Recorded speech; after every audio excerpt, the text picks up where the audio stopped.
ஆனால் தமிழ்நாடை பொறுத்தவரை எல்லா அமைச்சர்களுடைய குழந்தைகள் பேர குழந்தைகள் எல்லோருமே 3 மொழியில் தான் படிக்கிறாங்க. எம்பிக்கள் எம்எல்ஏக்கள் யாராச்சும் ஒருத்தர் பத்திரிகையாளர் முன்னாடி ஒரு எம்பி எம்எல்ஏ வந்து இல்லை என் குழந்தை என் பேர 2 மொழி தான் படிக்கிறான், நான் தைரியமாக பேசுவேன்னு பேசுகிறாங்களா? யாரும் பேச மாட்டாங்க. முதல் பொருளி அமைச்சர் பசங்க எங்கே படிக்கிறாங்க, அமைச்சர் பேரங்க எங்கே படிக்கிறாங்க, எங்க 34 பேரோட பசங்க எங்கே படிக்கிறாங்கன்றது முக்கியமில்லை.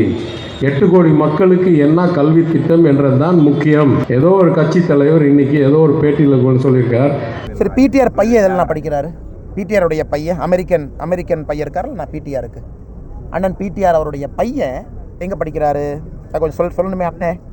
சும்மா போய் நான் டிவியில் போய் பேசுவேன், நான் வந்து வாய் திறந்து பேசுவேன், மதுரை பத்திரிகையாளர் சந்திப்பில் ஏன்னா அறிவுள்ளவர்களான்னு ஒரு வார்த்தையை கேட்டிருக்கார். ஒரு அமைச்சர் வந்து அறிவுள்ளவர்கள் ஏற்றுக்கொள்ள மாட்டார்கள் சொன்ன பிறகு அந்த அமைச்சர்கிட்ட திரும்ப நான் கேட்குறேன், உங்கள் மகன் எந்த பள்ளியில் படிக்கிறான்? நான் தெளிவாக விளக்கம் இன்றைக்கு சொல்கிறேன். எனக்கு இருக்குது 2 புதல்வர்கள்.